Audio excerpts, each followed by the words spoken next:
Hey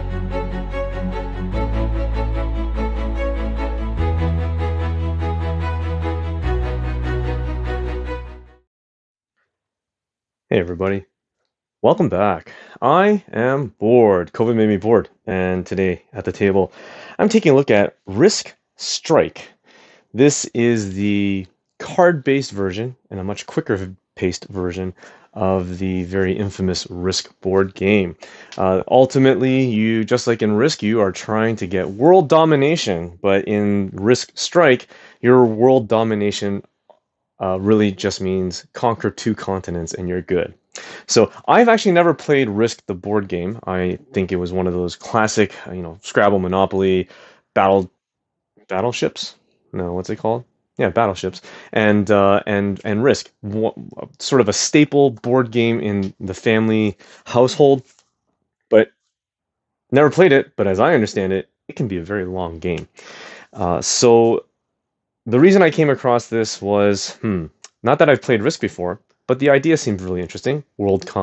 Domination, take that kind of tactic cards in your arsenal, and you're trying to take down your other opponents and prevent them from being the dominator of the world.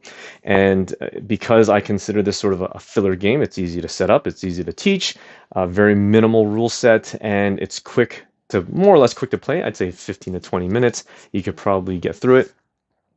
That's where this sort of filler game comes into play. And for me, with my colleagues and my friends, it was kind of great to fill in that 15, 20-minute gap during our lunch break just to, toss this on the table, have a quick game, have a couple laughs, maybe make some enemies out of your friends. But at the end of the day, it just sort of boosts your energy midday to get on with the rest of your workday. So there's not a lot in terms of components with this game. You'll have two sets of cards. The first set that you're going to have are called your continent cards, and these are basically what you're trying to collect for your world domination. And you're going to see you're going to have the 2, 4, 6 continents, each of a unique color. So you got South America, you've got Australia, Asia, and North America, Europe, and Africa. So you'll see that on these cards is sort of a number designation. And just give me a second here. I feel like my autofocus is not doing its job. There we go. You're going to see that there's a number associated with each continent.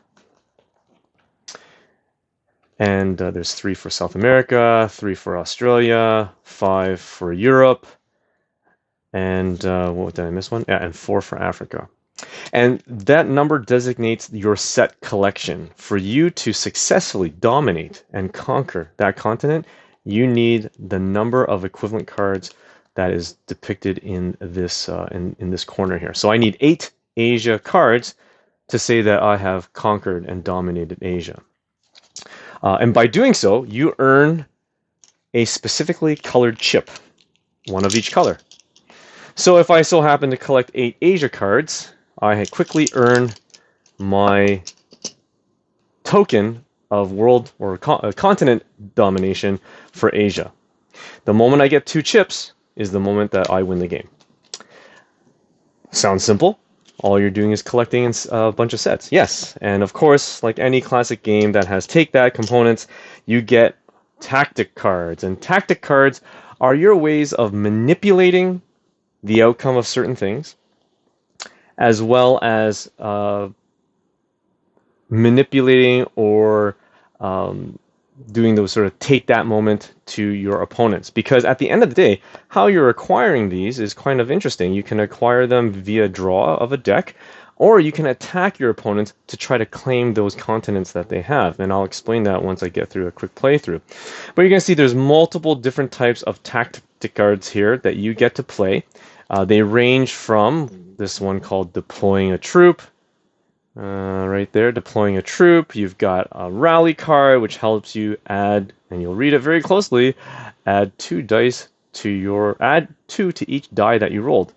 What are you talking about? Yes, that is correct. This game has dice, and I love it. I love dice. Very simple. D6s. Nothing fancy here. Of different colors. Red represents your attack dice. Black represents your defense dice. So depending if you are the attacker or the defender, you will be rolling a set of dice. The number of dice that you roll depends on several factors. One is the number of continents that you're trying to attack from, and if you've deployed any troops along your border to attack your other opponent's continent. And as the defender, you'd be rolling usually at most 2 dice to your roll. And resolving it really comes down to the highest values lined up means defeat, and I'll go through that once you get through the playthrough. Okay, so you'll have various cards to indicate what you can do and how you can manipulate certain dice rolls, or maybe manipulate or get some extra cards, or maybe cancel a battle, or maybe change one of your dice rolls to a 6. So there's quite a few here, and it really can mix up the game very well in terms of your strategy. There is also a reference card here, which tells you the turn reference card, which I'll go through in a minute, but also more importantly is where can you attack from? So if I am attacking somebody and I choose the continent which I'm representing that's available to me, and I can choose where I can attack, and that's designated by the red line. So obviously North America can attack Europe, North America can attack South America, North America can also attack Asia, Asia can attack practically everybody. That's aligning their borders, but at the end of the day, it's really who you become a border to, or there's a small body of water between. But you'll notice that North America cannot attack Australia, nor can South America or Africa. So depending on what continents you control will dictate what you're going after. And it also indicates the numbers here in terms of the number of continent cards you need for that particular continent to claim victory and claim ownership domination to earn that chip. So very straightforward, very simple, but it is hilariously fun when, again, in this situation, it says 2 to 5, 10 or older, runs in about 20 minutes. I would agree.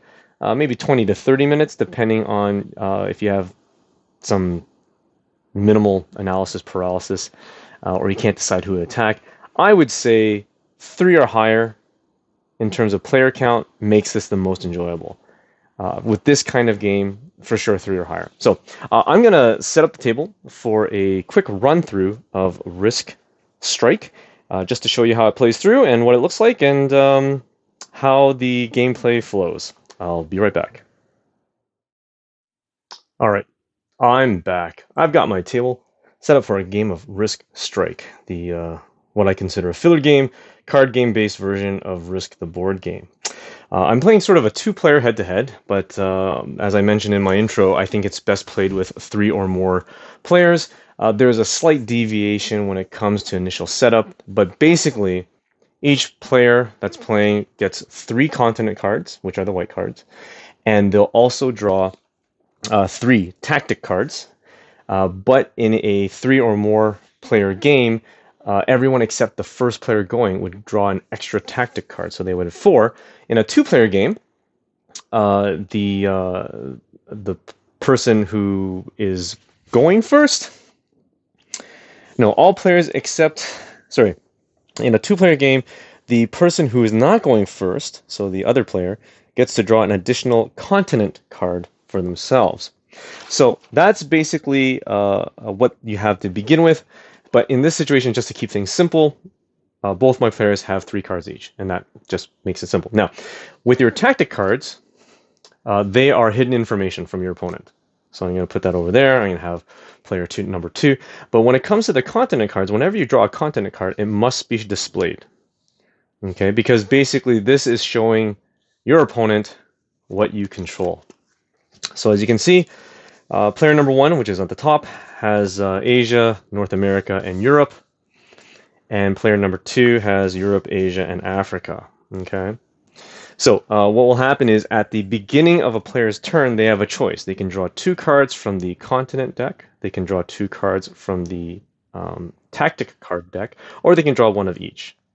So in this case, for the first player, he's going to draw 2 cards from the continent deck. And whatever he draws, he has to place face up. So he has now 2 Asia cards. Okay. And another card would be Europe. Okay. Now, The strategy here, there's no particular right or wrong, but just to give you a sample of the gameplay, I can show you the different phases. So obviously the first phase that you have here is sort of the draw phase. And then the player who's the active player, in this case player number one, has a choice, which is they can declare an attack.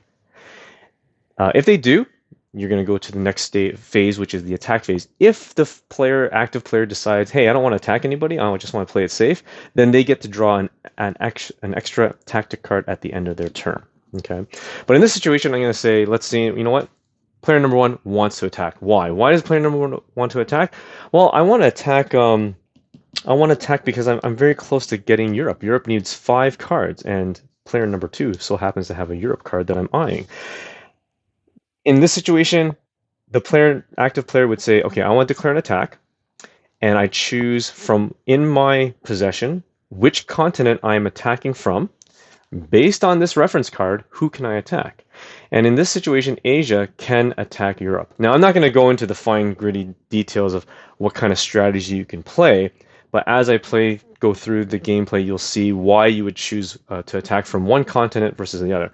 I can also choose to attack from continent within continent. So I can attack from Europe to Europe, or I can attack from Asia to Europe. I can also attack from Africa to Europe if I wanted to, or North America to Europe. So any one of those combinations, provided if I had them, and I do, I could attack from. In this situation, I'm going to attack from Asia to Europe. That is my attack. So once you declare an attack, the next part is whether or not you want to deploy troops.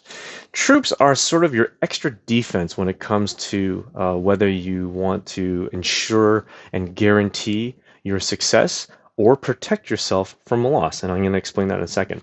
So there are other cards which can end the battle. So the moment troops are deployed, and you can deploy as many troops as you want. There's no limit. It all obviously depends on what you have in your hand. But there are some cards that can manipulate cards that are played. So there are time-based or certain specific times during the gameplay that you can play a card. So for example, this one says clearly, play any time after troops are deployed. So the first thing that typically happens in a battle is after you declare a battle, declare which continents are attacking, the attacker would declare whether they're playing any troops. Okay, and then you can see that this has a timing, play anytime after the troops are deployed. So as a brand new player who's never played this before, timing is a little bit more challenging because every card, almost every card, has a timing to it. So you really have to understand what the card means and understand the different phases of the gameplay. For simplicity's sake, I'm going to go through 2 examples or 3 examples of attacking. The first is, I'm not going to deploy anything. I'm player number 1, I am attacking from Asia to your Europe. I choose not to deploy any troops. Player number 2 then has the option to deploy a troop. Okay, I'm not going to deploy a troop as player number 2. I'm going to show you why in a second. Okay, so now we enter the actual combat phase of this attack. So what will happen is the attacker will determine the number of dice that they're going to attack with, and it's maximum of 3, and it's based on the number of continent cards you have plus the number of troop cards you've deployed. In this situation, I have not deployed a troop card for player number 1, being the attacker, so I would have 2 dice, attack dice, to be attacking with. Now, if I so happen to play 1 troop card, that now then totals 3. If I had played a second troop onto my Asia, you can count I have 4, but I have a maximum of 3. Why is this important and why does it matter? Why would I play it if I'm not going to be able to gain a 4th die? It all depends on the outcomes of your roll, and you'll see what happens once I do it. So in this scenario, let's just say didn't deploy them. So Asia, as the attacker, gets to roll 2. Similarly, the defender counts up the number of continent cards and troops that they've deployed for defense die, and they get a maximum of up to 2. In this situation, we only have 1. Now, if I deployed a troop on the Europe, I would add an extra dice to that, okay? But just for simplicity's sake, I'm going to show you what happens when battle ensues. So once that's decided, everyone rolls their dice, okay? Okay, so what's going to happen is you're going to sort of prioritize the highest value of the attacker's dice to the highest values of the defender's dice, okay? In this case, it's a 4, 4, and a 2. Now, in this situation, success is only based on the number of dice that the defender has rolled, in this case just one. This 2 doesn't count towards anything through this battle, but I'll show you what happens in a second. So this is considered a tie. In event of a tie, I'll get to that in a minute, but let's just assume it was a success. You're going to compare the highest values together. In this situation, let's just assume that attacker, player number 1, rolled a 6, defender rolled a 4. At this stage, if you have any cards that can help manipulate your dice, that's when you would play it. So for example, let's just say it was a 3. Let's just say player number 1 got a 3. The defender successfully defended his territory, but player number 1 has a card which says, hey, change one of your dice to 6. Immediately becomes a 6 and now becomes a success. Okay, so let's start with the 3 different scenarios. First is a success. The attacker wins. What happens is, if there are no troop cards on the defender's continent, they gain the continent. So player number 1 immediately gains Europe. But let's just say, for argument's sake, player number 2 had deployed a troop. Okay, so the same number of dice were rolled, except this time the player number 2 defender would roll 2 dice because he has 2. He has a continent and a troop card. And in this situation, also, let's just roll this one. Okay, so here we have 2 losses. So 2 successes for the attacker. In this case, I'm just going to do it this way. Okay, so if this is the situation, we're going to line up highest to lowest, and you'll see that in this case, there's a win and then there's a tie. So if there's a win here, the first one is a success. If no other modifiers have been played, then the defender would lose one of his troops, and that would go in the discard pile. Okay. The second one is a tie. That means then that the attacker was unsuccessful in claiming Europe, and as a result, has to give up 1 card from where his attacking continent was. In this case, it was Asia, so he would have to give up. This becomes neutral territory. It becomes sort of third space here. I'm just going to move these up. And this becomes a pile from which the next consecutive turn can draw from in terms of continents. You're giving up because you tied, and the defending continent was able to hold off your attack. Now, if I so happen to have had a troop here, sorry, not that card, if I had a troop on this side, instead of giving up player number 1 giving up one of his continents, he instead would discard a troop. So playing troops helps add that layer of protection, just like as they should. They're your your pawns. They protect your continent that you're attacking from if you feel that's necessary. Okay, I'm not sure if that makes a lot of sense, but hopefully a quick game through will show that once I get to that point. So in a situation of a complete loss, so if I defended and I defended, so if the attacker was unsuccessful in both their attacks here, then they would have to give up whatever they have up to the number of the defender dice that there are. So it'll always be 2. So in this situation, he gives up a troop and a second loss. He gives up a continent card into neutral territory. And then gameplay would then close. That would be the end of the battle. However, for the player number 1, provided that they still have continent cards to attack from, they can declare additional attacks. You can keep on attacking as long as one condition exists, or mainly 2 conditions. 1, the attacker still has continent cards to attack from, and 2, the defender still has a continent card that they are trying to claim. So if Asia declares an attack on Europe, and on that attack, let's say it was successful, they gain Europe, Asia can't attack Europe anymore, and Asia cannot change targets. Whoever you declare as your target, continent target, is the one that you have to stick with through the whole battle. So once there's no more, then the attacker can no longer continue attacking. But let's just say the cards were reversed, and let's just say player number 1 had 1 Europe, he's attacking from Asia, and he just so happens to be very successful. He can attack. Let's just say he gets Europe. Let's say then he attacks again, but let's say he loses Asia in that battle, and then he can still attack from Asia to Europe and try to claim Europe again. Okay? So that is basically the the way this particular battle works, at the end of the battle, once that's declared, it moves to the next player on your left. I guess you're going clockwise. Okay. So we're just going to go back here and we're just going to go through this really quickly as an example. Okay, so let's just say player number 1 is doing an attack. So I'm going to declare an attack. I'm attacking from Asia to Europe, and this time I'm going to play two troop cards. Okay, I'm playing 2. Okay, so the maximum number of dice that I can do as an attacker is 3 red. Okay, Europe says, you know what? I'm going to play 1 troop card right there, but I could also play this one if I'm not ready, which is sabotage. Play immediately after troops are deployed. You end the battle. Any active troop cards return to the player's hands, and the attacker turns end. So just in case I wasn't ready for that, I could have played that card, but I'm not. So then the battle begins. So 2 defense dice because defender has Europe and a troop, and 3 as a maximum, even though there are 4 cards in the attacker. So we're just going to roll these ones, and we're going to compare results. Okay, so the first one is there. The second one is here, which is a success for the attacker, and the third one doesn't count because there's no third die. So basically you're just increasing, by having that extra die, it'll always be 2 for the defender, maximum 2 for the defender. That third one is really to boost your odds of getting a better value. Okay, so at this stage, the dice have been rolled. And for me, what I could do is, as the defender, I could play this. Play after players roll the dice. Change any 1 die to a 6 if necessary. Reorder the dice lineup in order the highest pairs. So I'm going to do that. I'm going to play Bombard. Bombard allows the defender to change one of his dice to a 6. So what was initially a tie and a success for the attacker now becomes a tie and a loss for the attacker.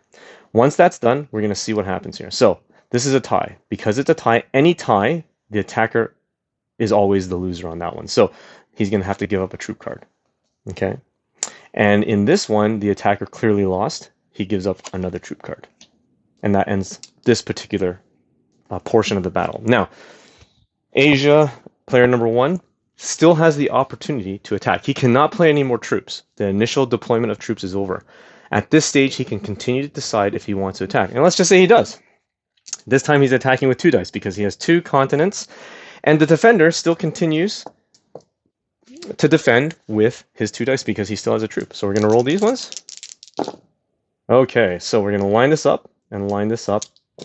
And here, if there are any additional cards that the players can play to manipulate the dice, this is the time to play it. But in this situation, it is a loss for the attacker and a successful defend against the attacker from the defending country or defending continent. So here, the attacker loses both these Asia cards into neutral territory.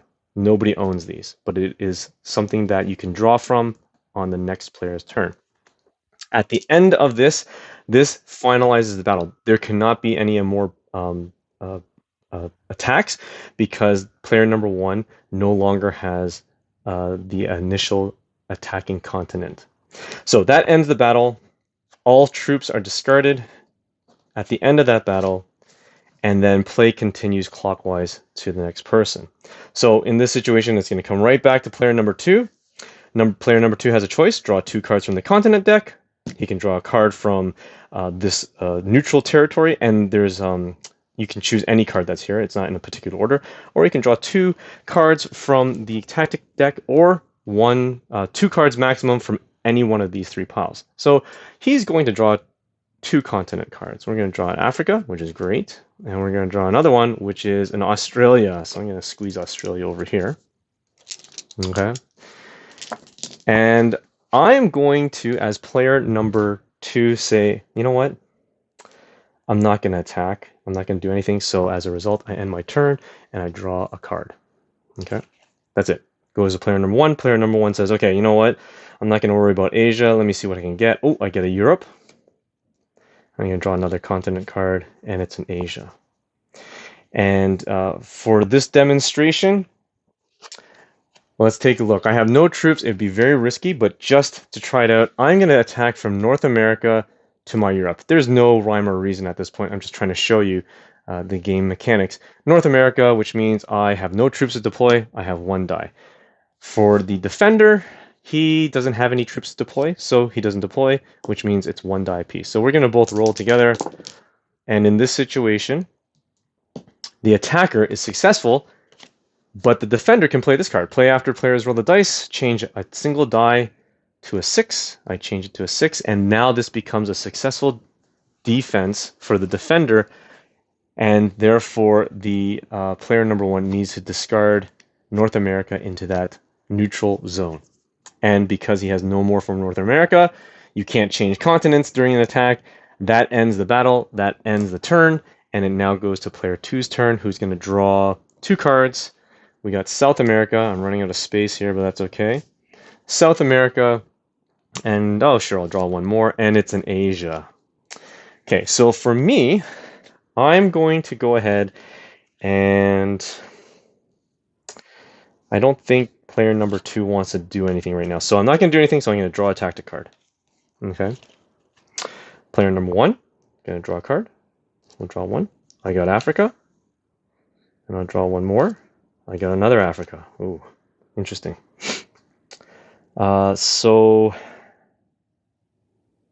I'm not going to, player number 1's not going to attack, so he's going to draw a tactic card for himself. Player number 2 says, you know what, I need to start doing something, so I'm going to draw another card. Oh, sorry, that's a tactic card. I'm going to draw another continent card, which is Asia. And I saw it, but it's okay. I was going to do it anyways. I'm going to draw one tactic card.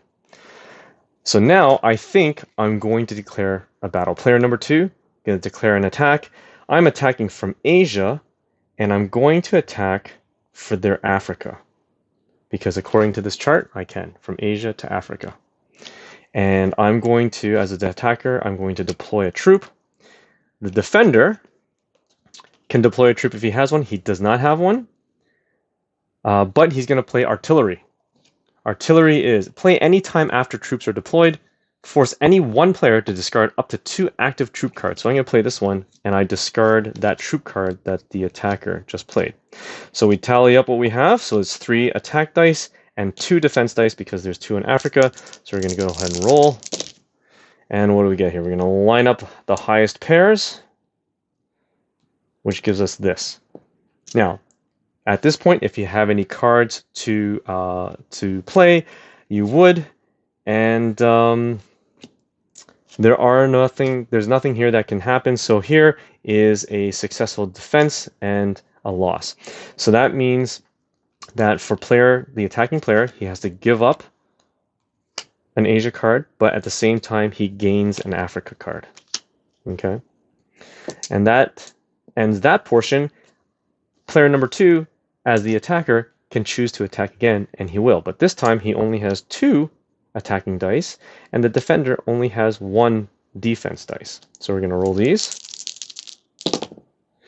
And in here, unless the defender can manipulate, the attacker wins, and he gains Africa. Now, the moment I gain Africa, because Africa has a total number of 4 that you need to gain, I immediately gain the chip. So now that means player number 2 is 1 continent or 1 chip away from world domination and winning the game. Now, what happens if, let's say, the table was turned, and let's say player number 1, there's definitely, in terms of distribution, there are more Africa cards in here. It's not just the 4, because there's quite a few cards. So it is possible for player number 1 to, through the draw of the card deck, draw 2, I think there's 2, Africa cards. If he wanted to, he could attack player number 2 for his Africa. But that doesn't change the status. Whoever gets the chip, when you get that chip, you own that chip until another player successfully completes their continent set. So if player number 1 had 2 Africas, and then they attacked player number 1 had 2 Africas and attacked player number 2 for 2 more Africas, let's just say he gained 1. So let's just say there were 2 Africas, he gained a third. Player number 2 still holds a chip. It doesn't matter. But the moment that player number 1 attacks and gains, either through attacking or through the luck of the draw in the card deck, pulls a 4th Africa, he immediately gains that chip. Now, as far as I understand, there aren't 8 Africa cards. Otherwise, it's potential for both of you to have 4 at the same time, but that won't work. I think there's 7. So that means only one person can ever at a time have 4 Africa cards, and very similar to the rest of the continent. So, first person to get 2 chips is declared the winner. I think that's pretty much it. Aside from going through a lot of the tactic cards help balance out the way the game is played. You can really change the outcome of a battle, and you can really turn the tables depending on where you're attacking from or which continents you've built up. And your strategy, each time you play, your strategy can be different. So there you go. That's a Risk Strike, the risk-based card version or card game. In my opinion, this has been a very successful game at the table. I've played consistently with at least 3 people, and it's always been enjoyable. At the beginning, it took a little bit more time for everyone to understand, especially timing. But once you get past that, people start to understand when can they play a troop card, when can they play these other cards, the timing, what does it mean in the actual text. So there's a bit more text reading involved with the cards, but in terms of the continents themselves, the iconography is very simple. And the gameplay clearly is not as long as the Risk board game, which is a bonus, but it goes by, each turn moves very quickly. There's very little downtime. So this is been one of the more successful filler games that actually has a bit more strategic depth to it, because you really have to decide how you want to play your cards, and the decision process, which is, do I want to build up some of my continents? Do I want to build up my tactic cards? Should I attack now? Should I not attack? What's my other opponents? What do they have? What are they going for? And there's even to the point where you sabotage. Oh, I don't want to let that person win or gain the chip. So what I'm going to do is I don't need their continent, but I'm going to disrupt it anyways by attacking it and taking one of their cards. So there's this interesting dynamic, especially if you have at least 3 players. I think head to head, it's not as exciting. It's still fun, but it's just not as exciting. When you have 3 or 4 or more, and this supports up to 5, that's when it becomes the dynamic is very fun and very enjoyable. So in my eyes, this as a filler game, very quick to set up, very straightforward to teach the concept, but not easy to master because of your tactic cards. So what comes across as, oh, it's all it is a set collection. No, it's not. Because you have all those tactic cards that you can play, you're battling it, and at the end of the day, it does really come down to the luck of the dice roll, which I love. I love randomness of dice. That can really, if you're rolling great, it can be very fun. If you're not rolling great, then you're really hoping that you have the right tactic cards to manipulate your rolls for that win and for that success. So, hope you enjoyed that. Thanks for joining me at the table, and until next time, stay bored.